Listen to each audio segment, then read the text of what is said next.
Shalom, selamat malam Bapak Ibu Saudara. Selamat bertemu kembali di dalam ibadah doa multiplikasi.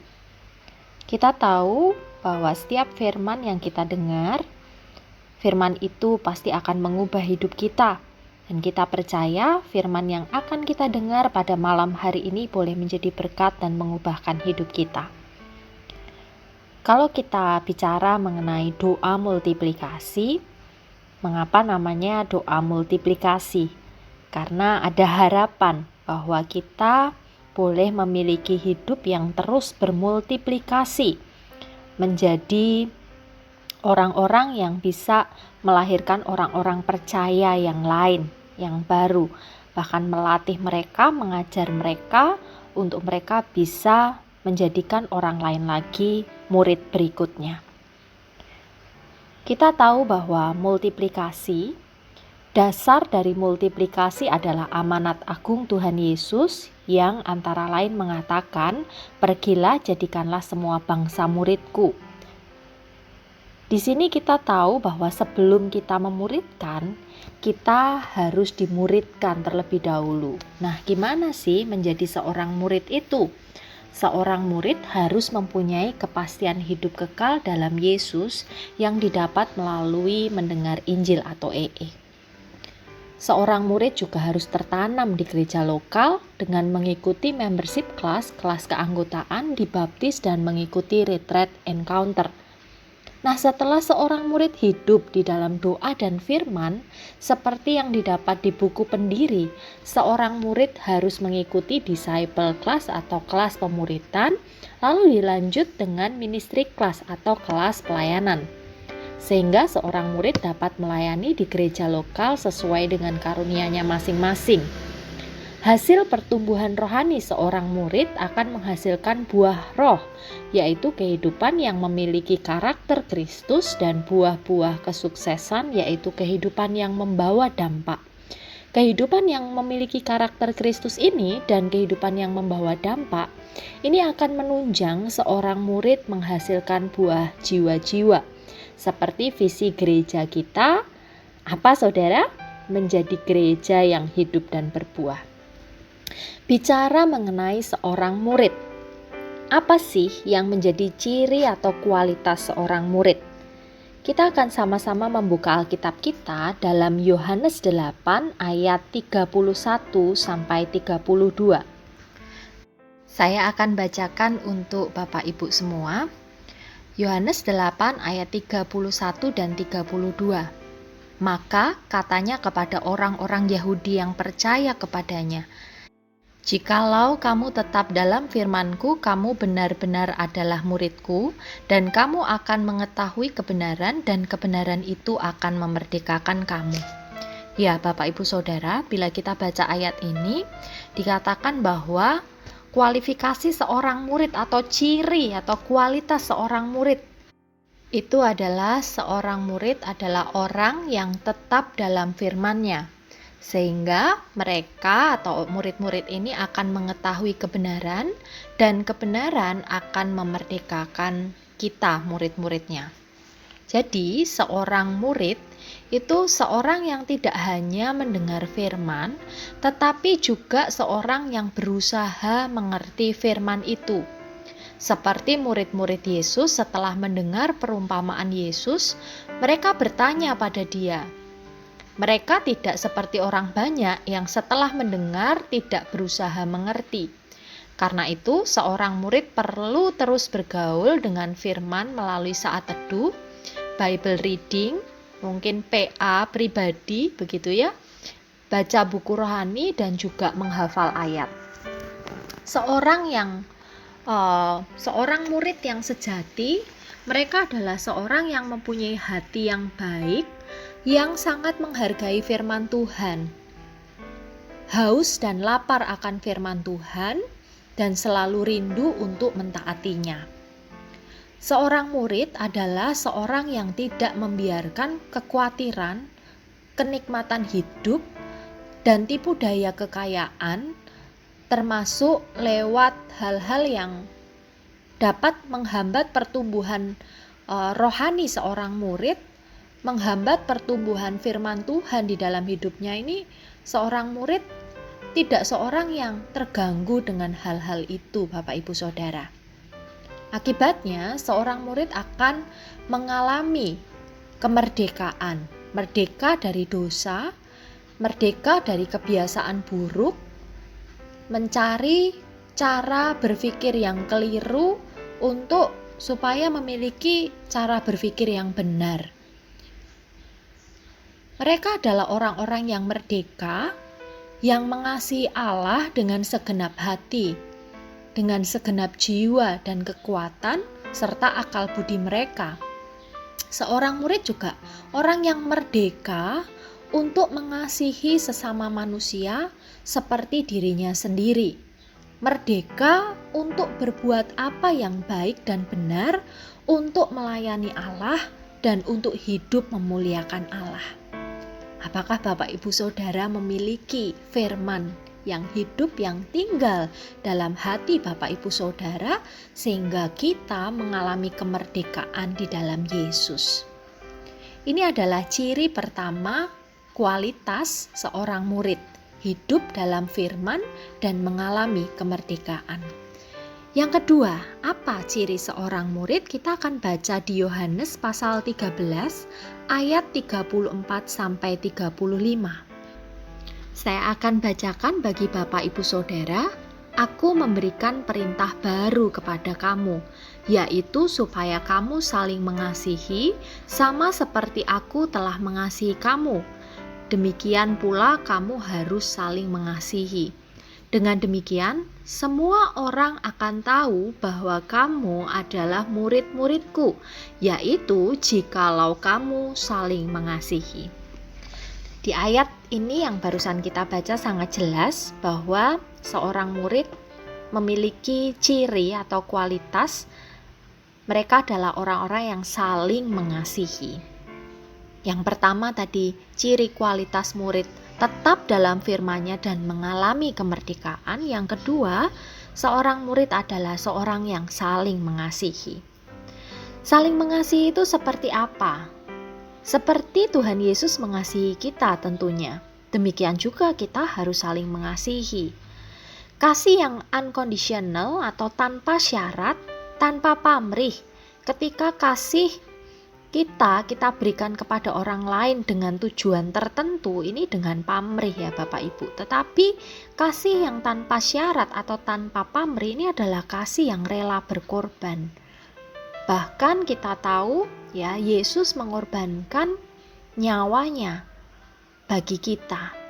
Ini adalah kasih yang tanpa syarat. Tuhan Yesus tidak memberikan syarat, aku mau mati jika semua orang percaya kepadaku. Apa jadinya jika Tuhan Yesus seperti itu, mengasihi dengan syarat? Kenyataannya ketika Tuhan Yesus mati di atas kayu salib, tidak semua orang percaya kepada Dia.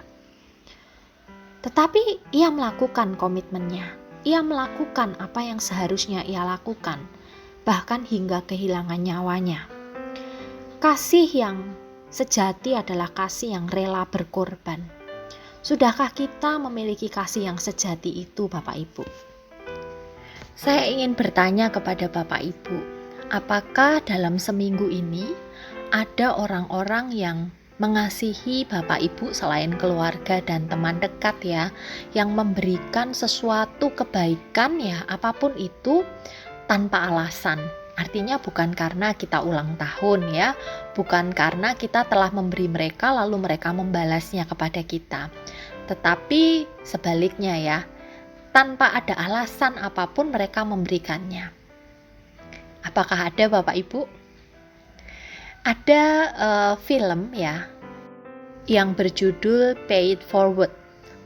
Pada film ini ada filosofi kebaikan yang diutarakan oleh Trevor ya di dalam film ini. Itu adalah dengan memberikan bantuan yang tidak bisa dilakukan sendiri oleh orang yang dibantu sebanyak 3 orang. Jadi memberikan syarat kepada orang-orang itu, 3 orang itu, untuk melakukan hal serupa kepada 3 orang lainnya dan seterusnya. Jadi seperti kalau kita bilang MLM gitu ya Bapak Ibu.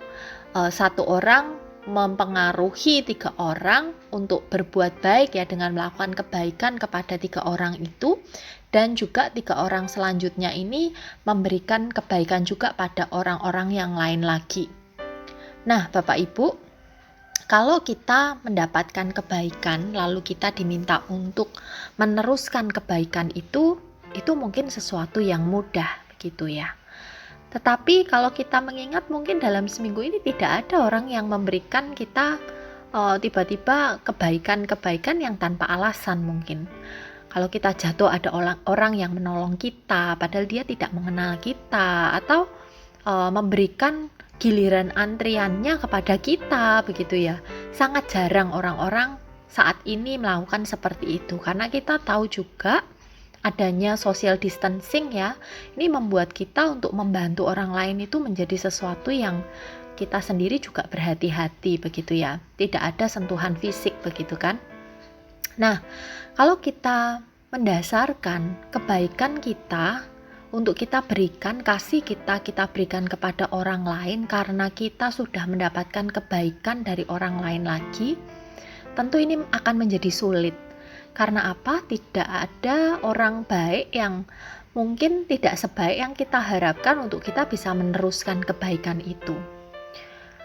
Nah, maka dari itu mari kita berdasarkan pada kasih Tuhan yang tanpa syarat itu kita bagikan kepada orang lain.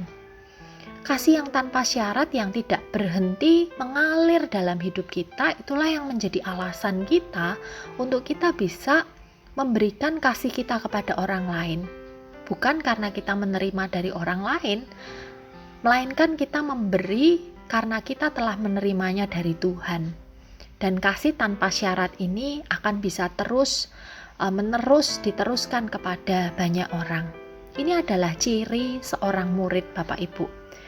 Jadi seorang murid ini adalah orang yang mempraktekkan kasih yang tanpa syarat ya dari Tuhan bagi orang lain lagi. Nah, jadi yang pertama, ciri kualitas seorang murid adalah seorang murid itu seorang yang tetap dalam firman-Nya dan mengalami kemerdekaan. Yang kedua, seorang murid adalah seorang yang saling mengasihi, ya, mempraktekkan kasih yang unconditional. Dan yang ketiga, seorang murid adalah seorang yang berbuah banyak. Apa itu buah yang kita bisa hasilkan? Yang pertama adalah buah pertobatan. Saya akan bacakan bagi kita dalam Matius 3 ayat 8. Jadi hasilkanlah buah yang sesuai dengan pertobatan. Jika dahulu kita adalah seorang yang berbohong begitu ya, sekarang belajarlah jujur dan berkata benar. Jika dulu kita seorang yang egois, maka sekarang belajarlah untuk memperhatikan kepentingan orang lain juga dan belajar mengalah. Jika dulu kita seorang yang emosional, sekarang belajarlah sabar dan lemah lembut. Jika dulu suka bicara atau berpikir kotor, sekarang belajarlah bicara yang baik dan suci, dan memikirkan hal-hal yang baik yang ada dalam Filipi 4 ayat 8. Jika dulu kita suka malas, sekarang belajarlah rajin dan disiplin. Jikalau dulu kita suka ngomel bersungut-sungut, sekarang belajarlah bersukacita dan bersyukur dalam menghadapi kesulitan atau masalah. Jika dulu mungkin ada yang berpacaran tidak kudus begitu ya, sekarang berpacaranlah secara kudus. Hiduplah kudus. Baik kita sebagai orang tua, kita sebagai anak, kita sebagai pasangan, hiduplah kudus. Jikalau dulu suka tidak tepat janji ya, sekarang belajarlah jadi orang yang dapat dipercayai. Itu adalah buah pertobatan. Lalu buah apa lagi yang kedua? Buah roh. Dalam Galatia 5 ayat 22 sampai 23. Saya akan bacakan bagi Bapak Ibu Saudara. Tetapi buah roh ialah kasih, sukacita, damai sejahtera, kesabaran, kemurahan, kebaikan, kesetiaan, kelemah lembutan, penguasaan diri. Tidak ada hukum yang menentang hal-hal itu. Ini berhubungan dengan pertumbuhan dalam karakter yang semakin seperti Kristus, Bapak Ibu. Buah-buah roh ini kita tahu bahwa ini adalah karakter Kristus, di mana kita bisa menjadi seperti Kristus, memiliki karakter Kristus dan berubah. Saya percaya ketika kita mendapatkan ujian dalam kasih, ya, buah kasih kita ini makin besar. Begitu halnya dengan sukacita, ya. Sukacita ini akan terasa bila kita memiliki masalah, Bapak Ibu. Artinya, segala hal dalam hidup kita yang kita alami itu akan meningkatkan kualitas rohani kita. Jikalau kita terus melekat pada pokok anggur, sehingga kita terus memiliki buah roh yang kita bisa hasilkan dalam hidup kita. Yang ketiga adalah buah Injil. Roma 1 ayat 13. Saya akan bacakan bagi Bapak Ibu. Saudara-saudara, aku mau supaya kamu mengetahui bahwa aku telah sering berniat untuk datang kepadamu, tetapi hingga kini selalu aku terhalang, agar di tengah-tengahmu aku menemukan buah, seperti juga di tengah-tengah bangsa bukan Yahudi yang lain. Ya, buah apa yang dimaksud oleh Rasul Paulus? Ya, buah Injil. Orang yang percaya karena pemberitaan Injil ini akan menjadi pelipat gandaan yang luar biasa. Saya akan bacakan Kisah Para Rasul 2 ayat 47. Sambil memuji Allah dan mereka disukai semua orang, dan tiap-tiap hari Tuhan menambah jumlah mereka dengan orang yang diselamatkan. Di sini terjadi penambahan orang percaya. Nah, pertanyaannya, apakah ada orang yang menjadi percaya kepada Tuhan Yesus karena melihat hidup kita dan mendengar Injil dari kita? Bapak Ibu, seorang murid adalah seorang yang tetap dalam firman-Nya dan mengalami kemerdekaan. Seorang murid juga adalah seorang yang saling mengasihi, dan seorang murid adalah seorang yang berbuah banyak. Mereka adalah orang-orang yang bertobat, hidup di dalam firman Tuhan dan memiliki buah roh dan memiliki buah Injil. Ini menjadi perenungan kita. Sudahkah kita menjadi seorang murid, memiliki kualitas murid yang sejati? Mari Bapak Ibu, kita berdoa bersama, kita minta kepada Tuhan untuk kita menjadi murid-murid Kristus yang sejati. Tuhan Yesus, inilah setiap kami Tuhan. Kami rindu memiliki kualitas seorang murid. Kami tetap tinggal di dalam firman-Mu. Kami mengalami kemerdekaan yang asalnya daripada Engkau. Kami boleh hidup saling mengasihi dan berbuah banyak. Kehidupan kami memiliki pertobatan ya Tuhan. Kehidupan yang bertobat, yang meninggalkan kehidupan yang lama dan memiliki kehidupan yang terus dibersihkan. Kami percaya kami juga menjadi orang-orang yang berbuah. Buah roh itu ada dalam hidup kami dan buah Injil dari pemberitaan Injil kami kepada orang lain. Sehingga ada penambahan jumlah orang percaya dan itu melalui setiap kami. Kami rindu Tuhan Engkau memberkati dan memampukan kami memiliki kualitas seorang murid ini. Allah Roh Kudus, berkaryalah dalam hidup kami. Terima kasih Tuhan, kami menyerahkan hidup kami. Di dalam nama Tuhan Yesus kami berdoa. Amin. Terima kasih Bapak Ibu, Tuhan Yesus memberkati.